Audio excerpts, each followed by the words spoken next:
স্বনামধন্য সাহিত্যিক হোমেন বৰগোহাঁইদেৱৰ সেই গাঁও ঢকুৱাখানাৰ বালিগাঁৱত ডেম'ক্ৰেচি লাইভৰ টীম মোৰ লগত গুৱাহাটী উচ্চ ন্যায়ালয়ৰ অধিবক্তা আমাৰ জ্যেষ্ঠ সাংবাদিক শংকৰ বাগলাৰী, আমাৰ উত্তৰ অসমৰ সাংবাদিক ৰাজীৱ কাকতি আৰু মই মৰম কুমাৰে স্বাগতম জনাইছোঁ।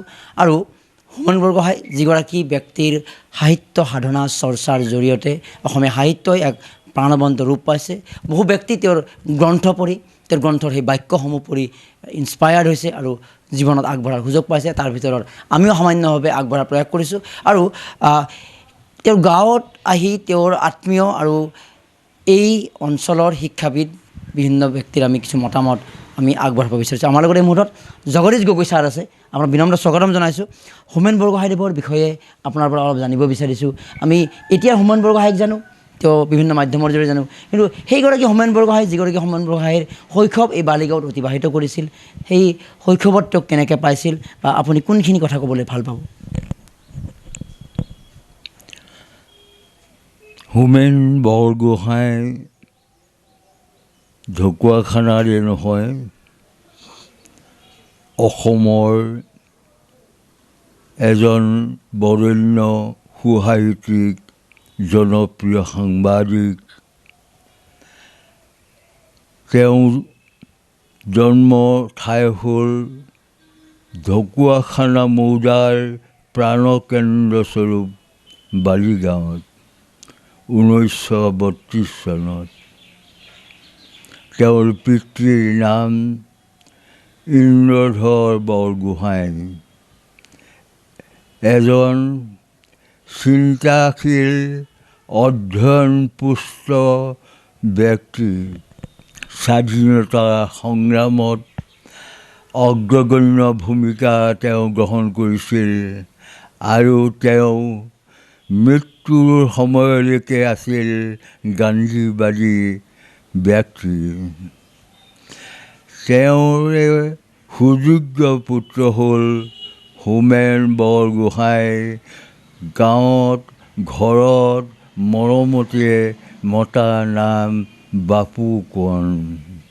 তেওঁৰ হাউলৰ পুতেক নাও মেলি যায় উপন্যাসত তেওঁৰ ল'ৰালি কালৰ মধুৰতম জীৱনৰ কাহিনী তাতে ৰচনা কৰা হৈছে। তেওঁ নিজেই শৈশৱৰ মধুৰ সময়খিনিৰ কথা বিভিন্ন কিতাপত উপন্যাসত তেওঁ সংযোজন কৰিছে। তেওঁ সৰুকালৰ পৰাই অতি নম্ৰ, শান্ত শিষ্ট ল'ৰা আছিল। তথাপি গাঁৱৰ যি প্ৰাকৃতিক পৰিৱেশ, নৈত গা ধোৱা, নৈত পাৰ হৈ পথাৰ সমাৰ চাপৰিত গৰখীয়া ল'ৰাৰ সৈতে ৰং তামাচা কৰা, এইবিলাক তেওঁ শৈশৱৰ লগতে আছিল। তেওঁৰ নিকটতম বন্ধু নহ'লেও তেওঁৰ জ্যেষ্ঠ কেহু-কাই সম্পৰ্কত তেওঁ আত্মজীৱনীমূলক গ্ৰন্থত উল্লেখ কৰিছে। মই গ্ৰন্থৰ কথা আমি সকলোৱে জানো আৰু গ্ৰন্থ পঢ়ি তেওঁৰ আমি শব্দৰ প্ৰেমত পৰিছোঁ, তেওঁৰ প্ৰতি শ্ৰদ্ধা আমাৰ কাৰণে ভগৱান। এতিয়া আমাক এই কথাখিনি লাগে যে আপোনাৰ লগত পাৰ্চনেলি কেনেকুৱা কণ্টেক্ট, কিমান শৈশৱত তেওঁক লগ পাইছিল, আপোনাৰ ঘৰত ৰাস্তাত পথত কেতিয়াবা ইয়াতে লগ পাইছিল, কিবা দুষ্টালি কৰিছিল, কেতিয়াবা বাৰীৰ আম খাইছিল, যিখিনি কথা প্ৰেক্টিকেলি আপুনি জানে, যিখিনি কিতাপত নাই। কিতাপৰ কথা আমি সকলোৱে জানো আৰু কিতাপৰ কথাখিনি জনাৰ কাৰণে আজি আপোনাৰ কাষত আহিছোঁ। এইখিনি কথা আপুনি কাইণ্ডলি অকণমান স্মৃতিচাৰণ কৰিবলৈ আপোনাক অনুৰোধ জনাব পাৰিম নেকি? তেওঁৰ শৈশৱৰ সংগীয়ে আছিল কেহু-কাই আৰু সেইকাৰণেই তেওঁৰ শৈশৱ জীৱনৰ সম্পৰ্কত ক'বলৈ গ'লে কেহু-কাই নামটো ল'বই লাগিব। সেই কেহু-কাইৰ লগতেই তেওঁ আম, কঁঠাল এইবোৰ বাৰীত পাৰি পেলাই তেওঁ খোৱাৰ আনন্দ লাভ কৰাৰ কথা মই নিজ হেৰি দেখা নাই যদিও ইয়াৰ মানুহৰ মুখে শুনিছোঁ। আৰু তেওঁ যিটো শৈশৱকাল, সেই শৈশৱকালত আনবোৰ গাঁৱৰ ল'ৰাৰ নিচিনাকৈ মুকলিমূৰীয়াকৈ থকা বা চৰাইৰ নিচিনাকৈ উৰি ফুৰাৰ এটা মন নোহোৱাকৈ থকা নাছিল। আৰু সেইটো আমি তেওঁৰ বিষয়ে হেৰি কৈশোৰতো আমি লক্ষ্য কৰিছোঁ।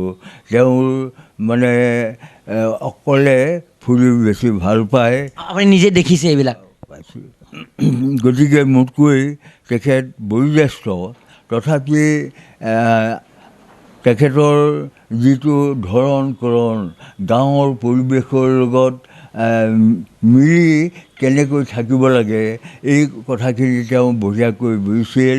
আৰু তাৰ যোগেদি তেওঁৰ মানসিক যিটো মানে বিকাশ, সেইটো গাঁৱৰ এই ওচৰ চুবুৰীয়া গাঁৱৰ যিটো পৰিৱেশ, সেয়ে বহুখিনি শৈশৱকালত সহায় কৰিছিল।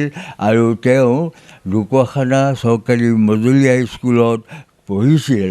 তেওঁ সেই পঢ়ি থকা কালতেই তেওঁ এই ঢকুৱাখানা চৰকাৰী মজলীয়া বিদ্যালয়ত যিটো লাইব্ৰেৰী আছিল, তাতেই তেওঁ প্ৰায় 300-400 কিতাপ মজলীয়া স্কুলত পঢ়ি থকা কালতেই পঢ়িছিল। এই কথাটো তেওঁ বিশেষকৈ দেউতাকৰ পৰাই সেইখিনি প্ৰেৰণা পাইছিল। ঠিক আছে, যিহেতু আমি অসুস্থ, আমি বেছি ব্যতিব্যস্ত নকৰোঁ। আপোনালোকৰ ব্যক্তিগত সংযোগৰ কথাখিনিহে মই জানিব বিচাৰিছোঁ। তেওঁলোক আপোনালোকৰ ব্যক্তিগত সংযোগখিনি কেনেকুৱা আছিল? প্ৰথম কেতিয়া তেওঁ সাক্ষাৎ পাইছিল? তেওঁৰ পিতৃক আপুনি সাক্ষাৎ পাইছিল? পিতৃৰ লগত কি এনেধৰণৰ কথা বতৰা হৈছিল? হোমেন বৰগোহাঞিদেৱক যেতিয়া লগ পাইছিল যুৱ অৱস্থাত, তেওঁ কি কি চিন্তা চেতনাৰ কথা আপোনালোকৰ আলোচনা কৰিছিল? কিতাপত লিখা কথাটো আমি সকলোৱে জানো বা জানিবলৈ আগ্ৰহ কৰোঁ। আপোনালোকৰ ব্যক্তিগত সংযোগৰ কথাখিনি অনুৰোধ কৰি জনাব নেকি আপুনি?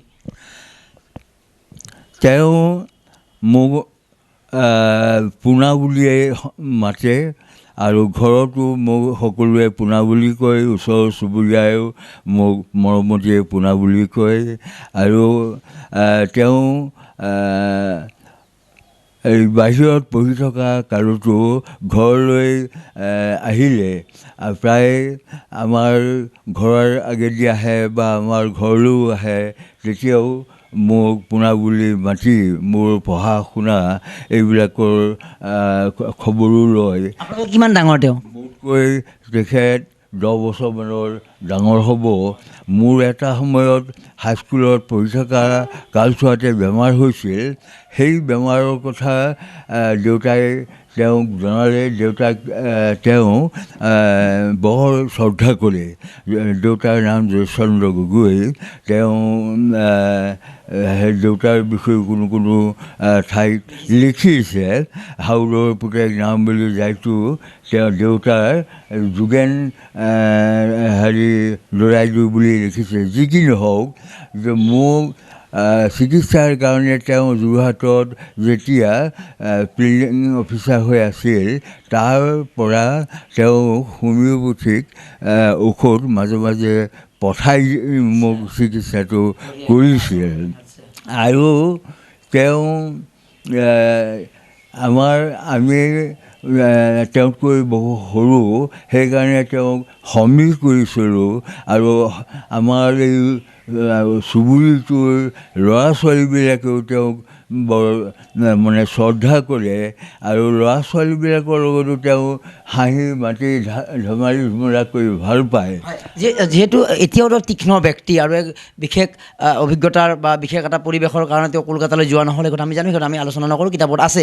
এতিয়া তেওঁ কিমান চোকা আছিল, কিমান চৰ্চা আছিল যে এজন ভাল ল'ৰা বা একদম মানে অধ্যয়নত বিৰাট তীব্ৰ ৰাপ থকা ল'ৰা আমাৰ সমাজৰ গৌৰৱ হ'বলৈ গৈ আছে। পিছত কেনেকুৱা আলোচনা হৈছিল বা কেনেকুৱা 10 বছৰ ডিফাৰেঞ্চ আপোনাৰ, তথাপিতো তেওঁ হয়তো যদি ক্লাছ 6ৰ আছিল তেতিয়া আপুনি বা আপুনি ক্লাছ 5ত থাকে, তেওঁ হয়তো মেট্ৰিক পৰ্যায়ত আছিলে। পিতৃৰ মুখেৰে কেনেকুৱা শুনিছিলে বা তেওঁক যেতিয়া লগ পাই তেওঁৰ আচাৰ ব্যৱহাৰ কেনেকুৱা বা শৈশৱৰ কথাখিনি যে কিমান চোকা আছিল? তেওঁ মানুহৰ লগত বৰ বেছি কথা বতৰা নহ'লেও তেওঁ সকলো মানুহৰ লগতে দুই এটা কথা নপতাকৈ নাথাকে। তেওঁ মই আগতেই কৈছোঁ যে দেউতাক এজন অধ্যয়নপুষ্ট চিন্তাশীল ব্যক্তিয়ে তেওঁৰ ঘৰতে দেউতাকে বিভিন্ন বিষয়ৰ কিতাপৰ মানে তাতে পুথিভঁৰাল এটা কৰিছিল। তাত বাঙালী ভাষাৰো বহু মূল্যৱান গ্ৰন্থও আছিল, মই নিজেই দেখিছোঁ। আবাসন বিশেষকৈ সেই সময়ত যি আলোচনী আবাসন তেওঁ নিয়মীয়া গ্ৰাহক আছিল তেওঁৰ দেউতাক, আৰু সেই সময়ত ওলোৱা যিবোৰ কাকত পত্ৰ সেইবিলাকো দেউতাকে সংৰক্ষণ কৰিছিল। দেউতাকৰ কাৰণেই তেওঁ পঢ়িব লগা হৈছিল। সেই আলমাৰীত থকা মজলীয়া স্কুলত থকা কালছোৱাতে সেই কিতাপবোৰৰ মাজতনো কি আছে বুজি পোৱা সময় হয়তো সেই সময়ত নাছিল, তথাপি তেওঁ পঢ়িছিল। আৰু কেতিয়াবা কিছুমান কিতাপ তেওঁ দেউতাকৰ পৰা লুকাই চুৰ কৰি পঢ়িব লগা হৈছিল, যে দেউতাকে তেনেকুৱা ডাঙৰ ডাঙৰ কিতাপ তেওঁক পঢ়িবলৈ বাধা দিয়ে, আৰু বিশেষকৈ জীৱনীমূলক কবিতা বা তেনেকুৱা পুথি থাকিলে তেওঁক পঢ়িবলৈ দিয়ে।